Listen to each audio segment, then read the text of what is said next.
Hola, buenos días a todos. Bienvenidos a nuestro segundo día para este evento tan interesante en el que estamos desarrollando. Hoy tenemos nuestro simposio de diabetes. Nuestro primer speaker, el doctor Guillermo Umpierres. Él es profesor de Medicina en la División de Endocrinología de la Facultad de Medicina de la Universidad de Emory, director de la Red de Investigación Clínica del Hospital Great Memorial y director de la sección de diabetes y endocrinología del Hospital Great Memorial. Es un placer presentarlo, doctor Guillermo. De verdad es muy chévere estar con usted compartiendo e iniciando este día. Muchas gracias por estar con nosotros. La conferencia del doctor es Importancia del control glucémico en pacientes con diabetes mellitus en tiempos de COVID.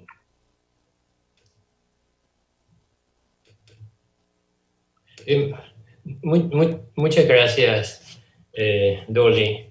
Y antes de que nada, ustedes están viendo mi pantalla. Atrás de mi cara está el santuario de las Lajas. La doctora Pantoja es de Pasto y me estaba contando acerca de esta fascinante historia de lo que es el santuario. Y espero estén viendo mis diapositivas. En los siguientes 25 o 30 minutos hablaré cómo estamos haciendo para el control metabólico de los pacientes con diabetes que son admitidos al hospital con COVID. Y tenemos una iniciativa de nuestra universidad, de la Asociación Americana de Diabetes y la Asociación Americana del Colegio de Endocrino para mejorar el control de los pacientes. El día de ayer, antes de enviar esta charla, fui al centro de Hopkins y vamos a tener 10 millones de personas en el mundo entero y 500,000 de personas este fin de semana que morirán debido al COVID. En los Estados Unidos, lamentablemente, 1 de cada 4 pacientes que tienen COVID está ahí y las muertes actualmente están casi 130,000 personas. En Latinoamérica, no es noticia para ustedes, me imagino, pero aquí tú ves la mayor cantidad de los países en Latinoamérica y vemos a Brasil, Perú y México, los 3 países que tienen más casos. Y lamentablemente, Brasil ahora tiene el mayor número de muertes por día en el mundo entero. Y ustedes en Colombia, pues no se quedan mucho atrás. Hay 85,000 casos y casi 3,000 personas que han fallecido debido a COVID. Entonces, lamentablemente, a todos nos han afectado, ¿no es verdad? Y debido al gran número de personas que ingresan al hospital y que están con la enfermedad, hablar acerca de cómo mejorar la diabetes, porque sabemos que es un factor de riesgo, es de suma importancia.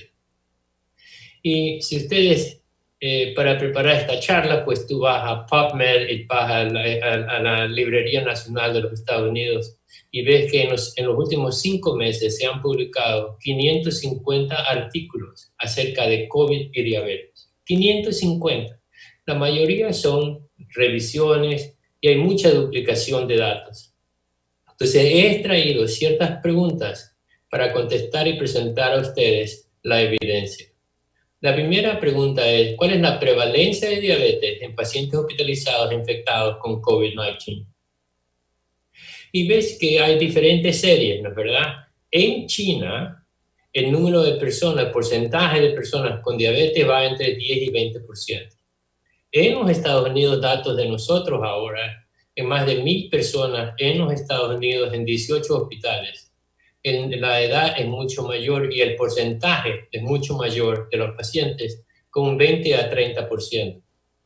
Entonces, si tú ves la prevalencia de diabetes en pacientes hospitalizados antes de COVID, también va entre 20 y 30% en los Estados Unidos, 10 a 20% en China, y de ahí que nosotros podríamos concluir que la prevalencia de diabetes en pacientes hospitalizados con COVID es similar a otras poblaciones enfermas. La segunda pregunta es, bueno, si no es más frecuente, ¿es la diabetes un factor de riesgo de mortalidad? Y en esto la evidencia es sumamente clara. Y aquí tú ves, esta serie viene de Wuhan, de China, donde comenzó la epidemia. A la mano derecha están aquí los que sobrevivieron y al centro están los que no sobrevivieron. Y puedes ver aquí que la comorbilidad es mucho mayor en los que no sobrevivieron, especialmente diabetes, donde la prevalencia de diabetes es el doble. 31% de los que murieron tenía diabetes versus por 14% de aquellos que no. Y si tú tienes pacientes que son admitidos a la unidad de cuidados intensivos porque tienen insuficiencia respiratoria, estos son pacientes o que fueron ventilados o que tenían una hipoxemia severa. En el centro tú ves aquí diabetes y en la mano derecha no diabetes.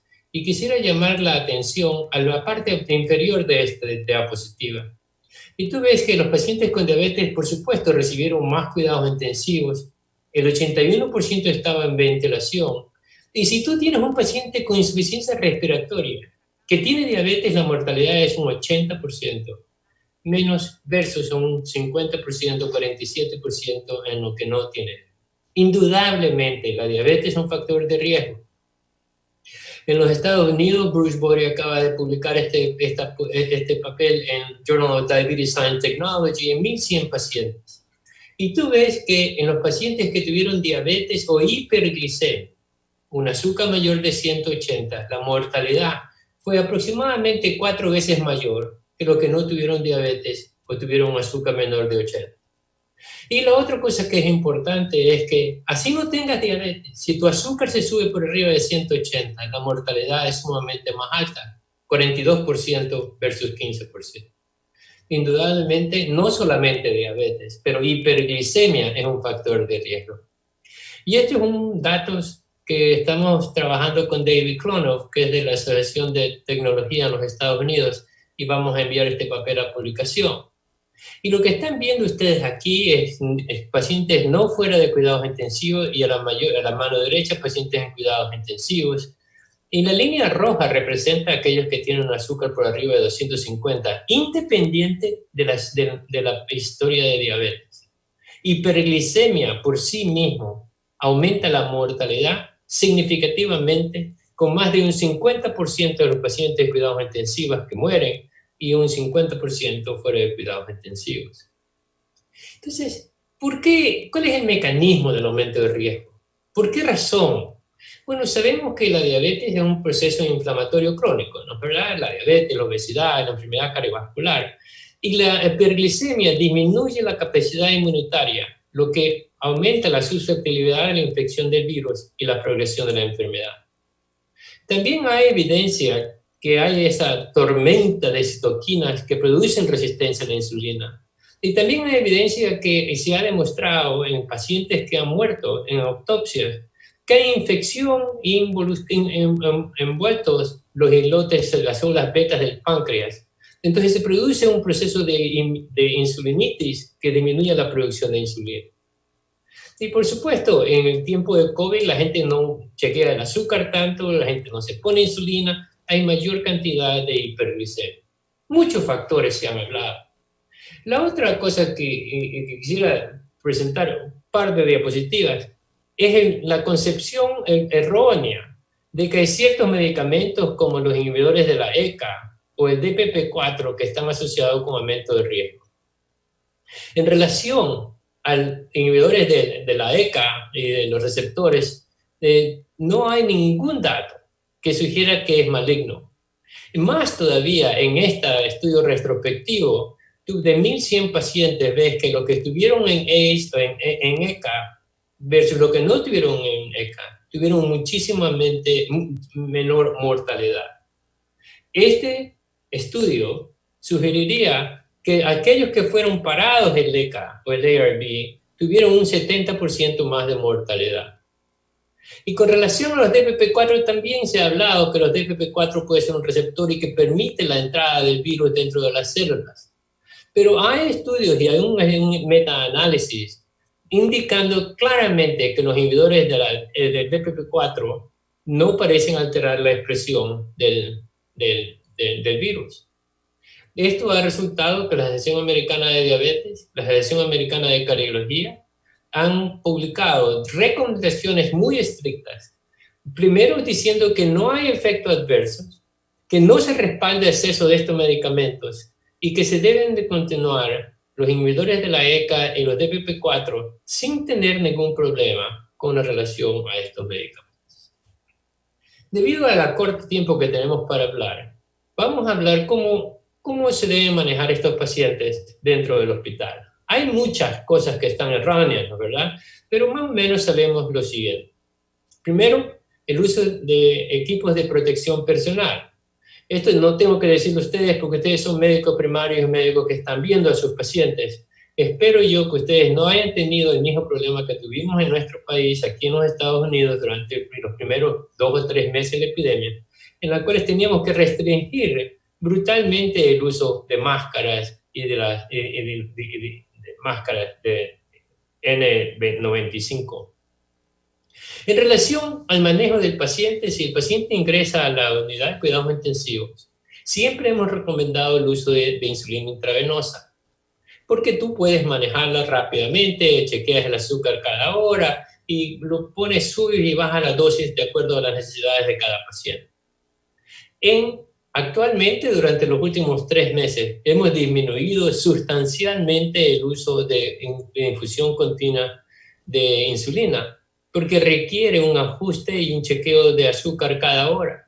Esto hace que las enfermeras tienen que ponerse en un equipo de protección, guantes, máscaras, cada hora para chequear el azúcar, y estamos utilizando más insulina subcutánea, dejando solo la insulina intravenosa a aquellos que están completamente inestables. Y por supuesto, en el hospital recomendamos el uso de insulina, no agentes orales. Y lo que se ha recomendado por muchísimo tiempo es el uso de basal bolos, ¿no es verdad? Esto significa que le das una dosis de basal, una dosis de glargina o Deramir o Degludec, y con bolos prandiales antes de cada comida y le das correcciones. Esto, aunque ha sido claramente demostrado y es recomendado por las diferentes sociedades, yo creo que cada día la estamos utilizando menos. ¿Por qué razón? Porque esto significa que le das 4 a 5 dosis de inyecciones por día y tienes que medir el azúcar 4 o 5 veces por día. Y esto, por supuesto, hace que los equipos de protección sean utilizados y expones al personal de enfermerías a muchas veces al día. Entonces, lo que estamos recomendando, y la Asociación Americana de Diabetes es lo que recomienda ahora, que eso es lo que le llamamos nosotros el Basal Plus.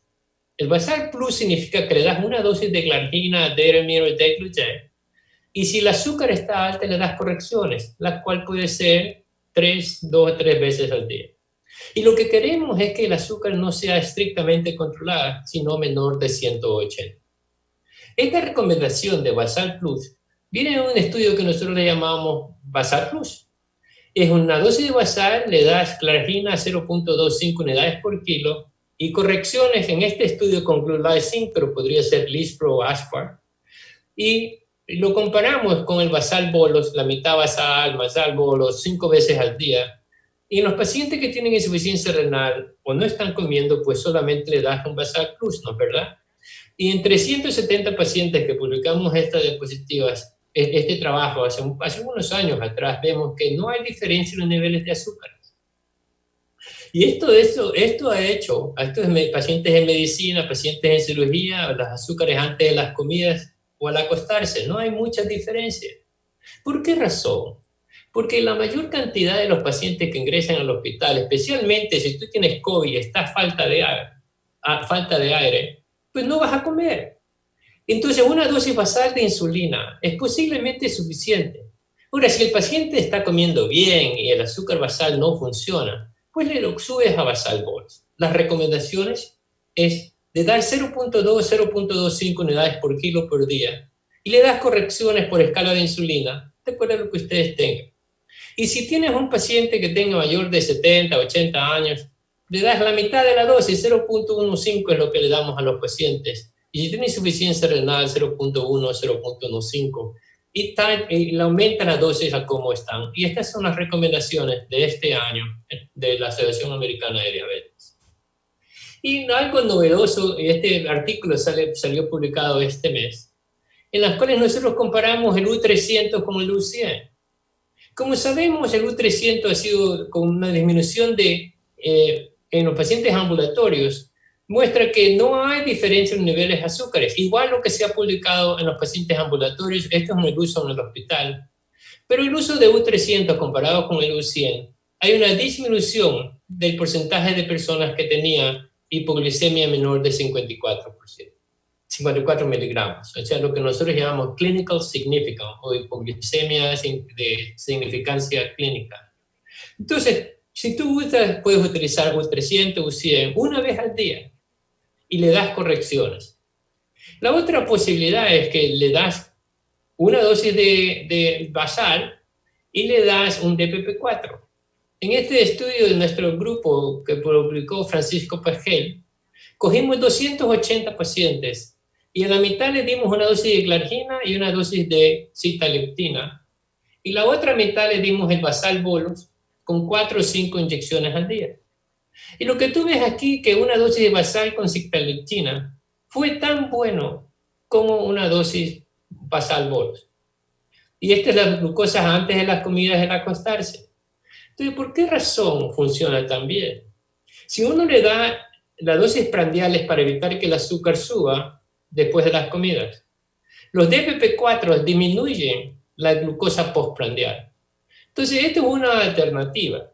Si tú tienes un paciente que está con basal, no está controlado, puedes dar un DPP-4. Y en un pool análisis que hemos publicado, esto sale publicado en julio, en Endocrine Practice, en 680 pacientes tú ves que el uso de DPP-4 por sí solo o con más una dosis basal resulta en un control significativo y no hay diferencia con el uso basal bolus. La otra pregunta es, y yo creo que esto es sumamente importante, es qué hacer si el paciente lo manejas con glargina, Deramir, lo que sea, y lo mandas a la casa. ¿Qué hacer cuando lo mandas a la casa? En este trabajo que se llamaba Basal Plus Discharge, vemos que si tú utilizas insulina y los pacientes le das con una hemoglobina 1C mayor de 7, el riesgo de hipoglicemia es alto. Y actualmente hemos cambiado. Antes recomendábamos que si tenías una hemoglobina basal mayor de 7, o menor de 7 lo mandabas con lo que vino, entre 7 y 9 le dábamos glargina la mitad de la dosis al día, y más de 9% le dábamos 80% de la dosis.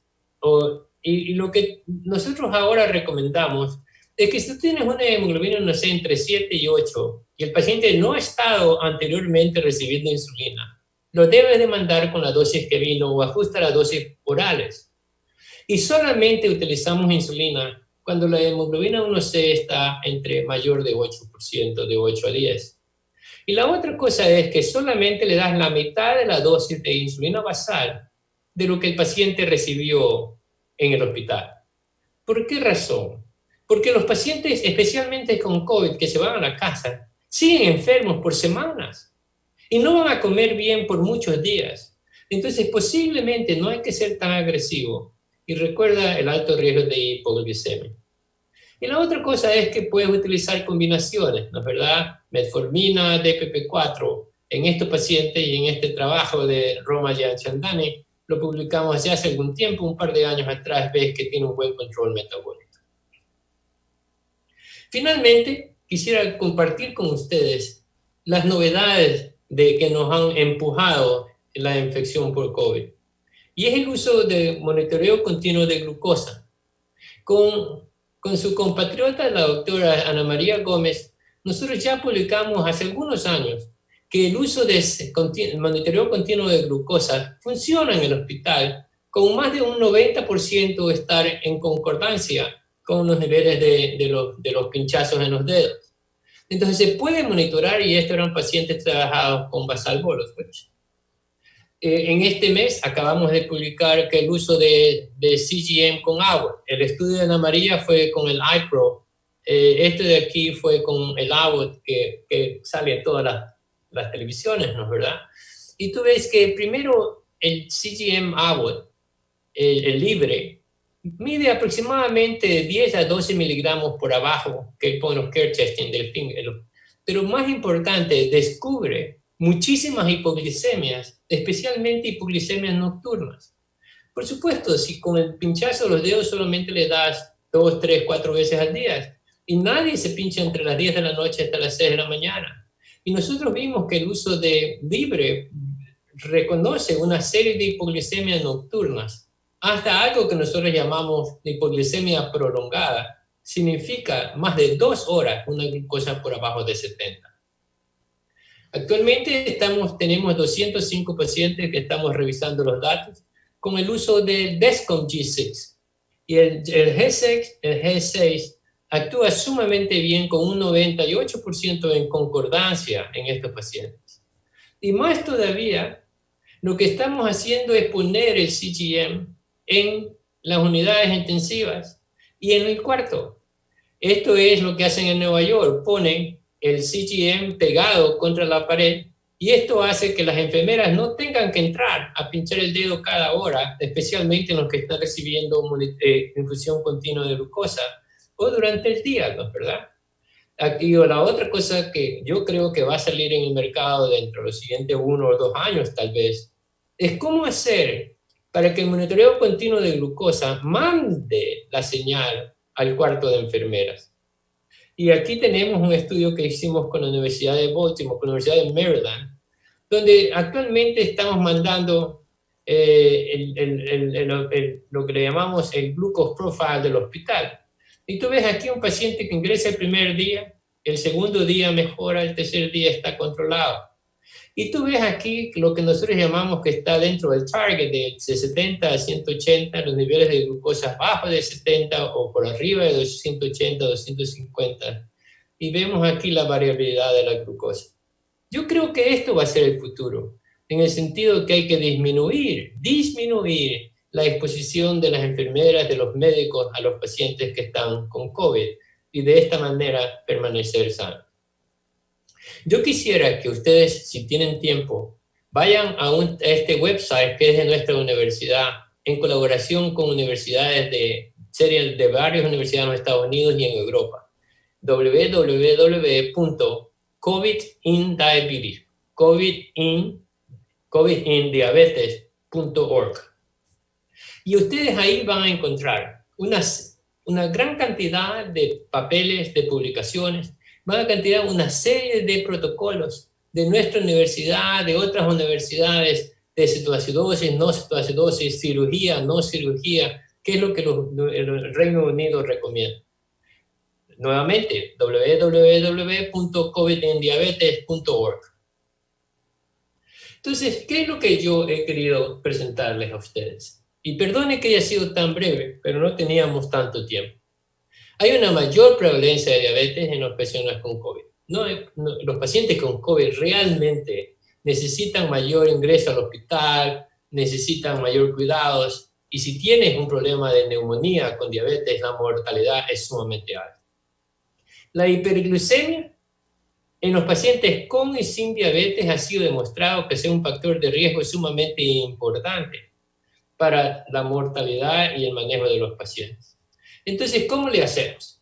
En cuidados intensivos y en no cuidados intensivos hay que mantener la cosa por abajo de 180. Entre 100 y 180, 80 y 180, suficiente. Hay que evitar hipoglicemia, porque la hipoglicemia también en los pacientes con COVID ha sido asociado con aumento de riesgo y mortalidad. La insulina es la forma ideal y lo más preferido. Como ya le dije yo, en la unidad de cuidados intensivos, antes utilizábamos en muchos pacientes infusión continua de insulina. Actualmente estamos tratándolo con lo que llamamos el Basal Plus. Una dosis de Basal, 0.2, 0.25. ¿Cuándo utilizo yo 0.25 en los gorditos? 0.2 en los flaquitos. Si eres viejo, posiblemente 0.1, 0.15. Y le das correcciones. Y la forma de aumentar es lo que nosotros llamamos la regla del 10, 20 y 30%. Suponte, si yo me pongo 20 unidades de insulina glargina o Deramir, cualquiera de las otras, y mi glucosa está por arriba de 180, en los altos 100, aumento 10%. Si mi glucosa está en los 200, aumento 20%. La glucosa está en los 300, 30%. Entonces, si yo pongo 20 unidades, mi glucosa está a 220, pues el siguiente día pongo 24 unidades porque ha aumentado 20% la dosis. Y esto es el Basal Plus que es recomendado por la Asociación Americana de Diabetes. Y finalmente, el monitoreo frecuente de glucosa. ¿Cómo disminuirlo? Entonces, esto ha sido un gran problema y yo creo que en el futuro el uso de monitoreo continuo de glucosa está siendo, tenemos muchísimos estudios. En nuestra universidad tenemos 4 estudios en cirugía, en los pacientes que están en long-term care, en la sala de ancianos, para tratar de disminuir la exposición, no solamente de los pacientes para nosotros, pero nosotros para los pacientes, para de esta forma mejorar el control de los pacientes. Yo voy a parar aquí y estaría muy contento si tenemos preguntas y si hay tiempo, no sé si me ha pasado o no, pero le agradezco muchísimo la oportunidad de compartir con ustedes lo que estamos haciendo en este tiempo de COVID. Nuevamente, atrás está el Santuario de las Lajas y la doctora Dolly Pantoja. Muchísimas gracias.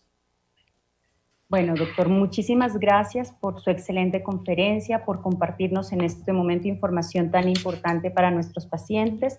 Al momento todavía no tenemos preguntas acá, pero sí me gustaría, doc, contando con su experiencia, que nos contara cómo ha sido la situación en su hospital, cómo han sido las cosas, porque en este momento realmente con todos los estudios, pues lo que tenemos, pero lo más valioso es la experiencia que usted ha tenido para nosotros hacer un reflejo acá. Digamos que cómo están viviendo la situación ustedes.